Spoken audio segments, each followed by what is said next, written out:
Assalamualaikum warahmatullahi wabarakatuh. Hai teman-teman, marilah kita membahas tentang perubahan struktural dalam proses pembangunan yang akan diantarkan kami dari kelompok 5. Perkenalkan, nama saya Sigit Purnama. Nama saya Kristika Maya Amna Putri.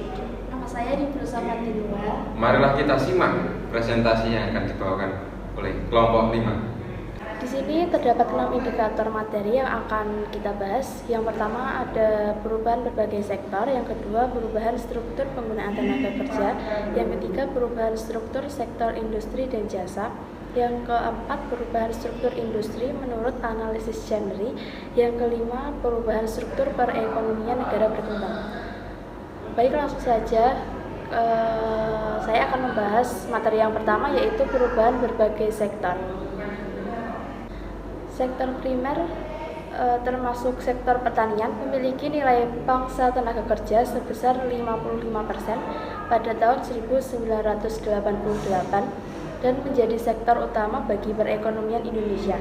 Namun pada tahun 2018 pangsa sektor pertanian tersebut mengalami penurunan hingga mencapai nilai pangsa sebesar 30,5%. Diiringi dengan kenaikan pangsa tenaga kerja di sekitar sekunder dan tersier, penurunan pangsa tersebut diiringi dengan kenaikan pangsa tenaga kerja di sektor manufaktur dan sektor perdagangan.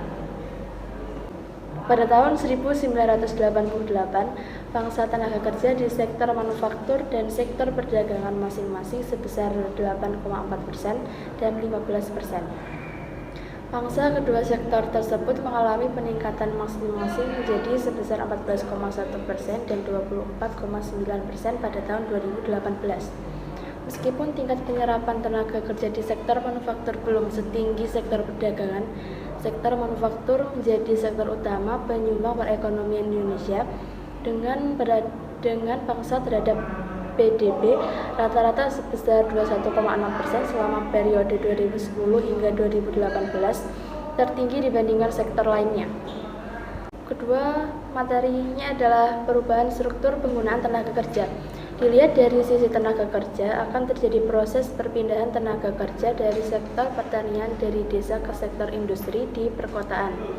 Meski pergeseran ini tertinggal jauh dibandingkan proses perubahan struktural itu sendiri, dengan keberadaan lag inilah maka sektor pertanian akan berperan penting dalam peningkatan penyediaan tenaga kerja baik dari awal maupun akhir dari proses transformasi perubahan struktural tersebut.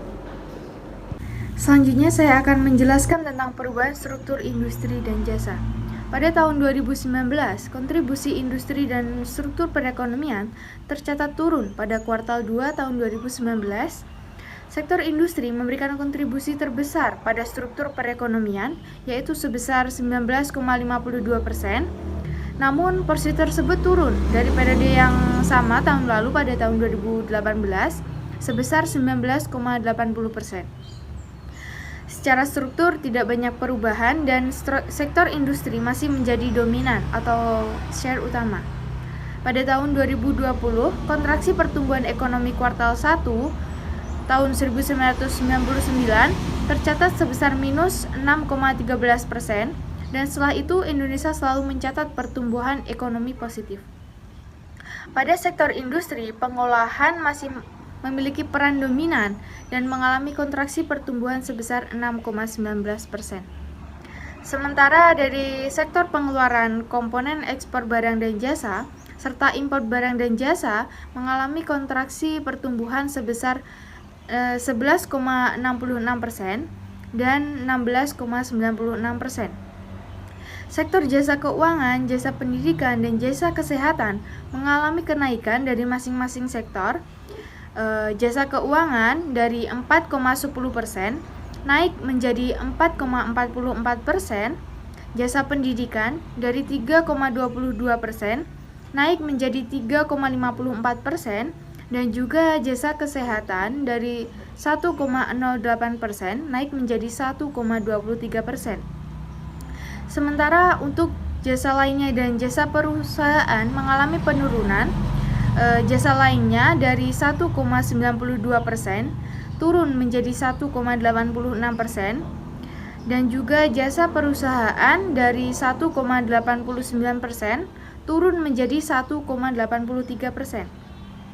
Selanjutnya, saya akan menjelaskan tentang perubahan struktur industri menurut analisis Chenery.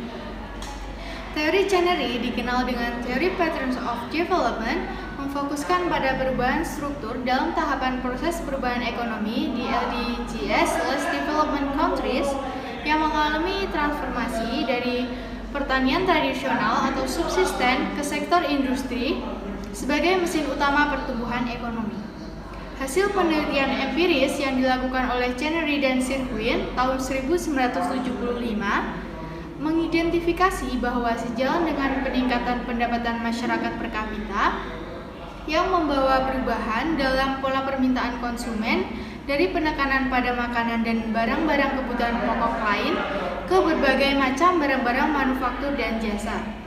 Akumulasi kapital fisik dan manusia atau SDM, perkembangan kota-kota dan industri-industri di urban bersamaan dengan proses migrasi penduduk dari pedesaan ke perkotaan, dan penurunan laju pertumbuhan penduduk dan family size yang semakin kecil.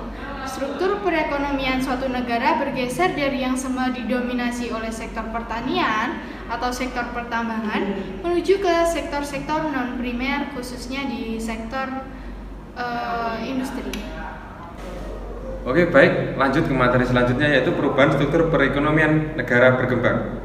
Pada negara berkembang terjadi kondisi di mana sektor jasa dan industri lebih dominan dari pertanian. Kondisi ini ternyata meningkatkan tingkat ketimpangan pendapatan.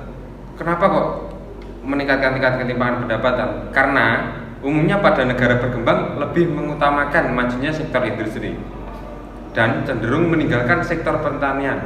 Padahal sektor pertanian memiliki banyak tenaga kerja. Nah, di sini ada tapinya. Namun dari sektor pertanian sendiri, yaitu tenaga kerja yang kurang terdidik. Maka dari itu, kita selaku mahasiswa yaitu mengedepankan tridharma mahasiswa, yaitu pendidikan, penelitian, dan pengabdian masyarakat. Sehingga angkatan-angkatan kerja selanjutnya lebih baik daripada angkatan kerja yang sekarang. Angkat kerja sektor pertanian inilah yang memiliki tingkat kemiskinan cukup tinggi. Ya, bisa kita lihat petani-petani itu selalu dikucilkan, padahal pejabat-pejabat itu kalau nggak ada petani nggak bisa makan, ya. Sedangkan di negara maju berkembangnya sektor jasa dan berkurangnya pangsa sektor industri dan pertanian akan mengurangi ketimpangan pendapatan. Ini kita studi kasus dari tabel 1 titik kontribusi sektoral PDRB Provinsi Jambi tahun 1996 sampai 2009. Apa sih sektoral PDRB itu? PDRB sendiri yaitu produk domestik regional bruto. Nah, produk domestik regional bruto adalah suatu perubahan ekonomi yang di situ bisa kita pelajari selain dari harga. Contohnya seperti dari industri dan dari sektor ekonomi lainnya, kecuali di harga. Selanjutnya, dalam kurun waktu 1996 sampai 2009, kontribusi sektoral Provinsi Jambi relatif stabil. Kontribusi sektor primer 38% sampai 47%, dengan rata-rata 43,17% dan sektor utilitas 14% sampai 8%. Dan kurun waktu 1998 sampai 2009, kontribusi sektor jasa dan utilitas relatif stabil.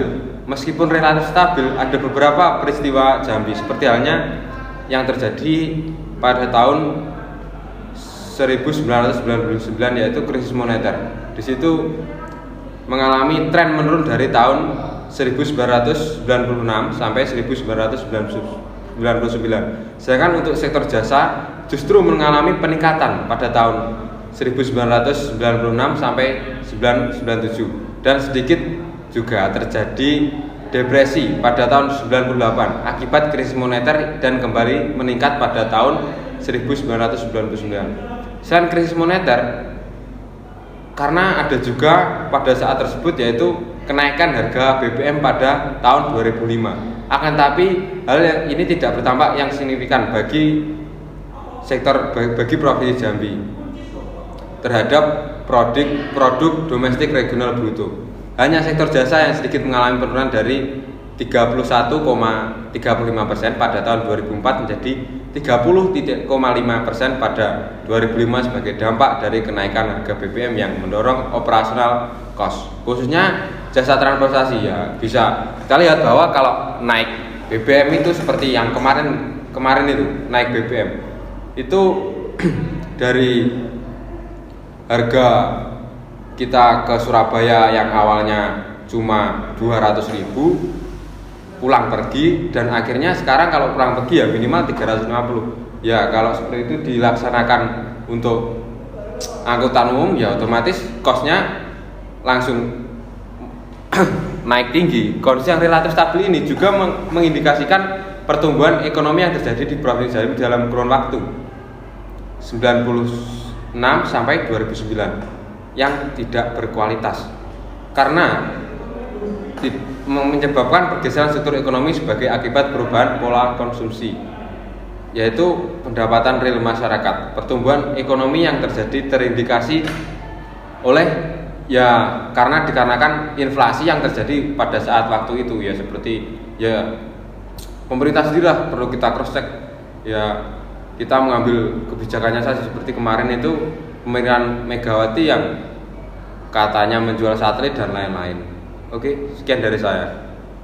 Sekian presentasi dari kami kelompok 5, meningkatkan intelektual, membangkitkan perekonomian. Akhiran wassalamualaikum warahmatullahi wabarakatuh.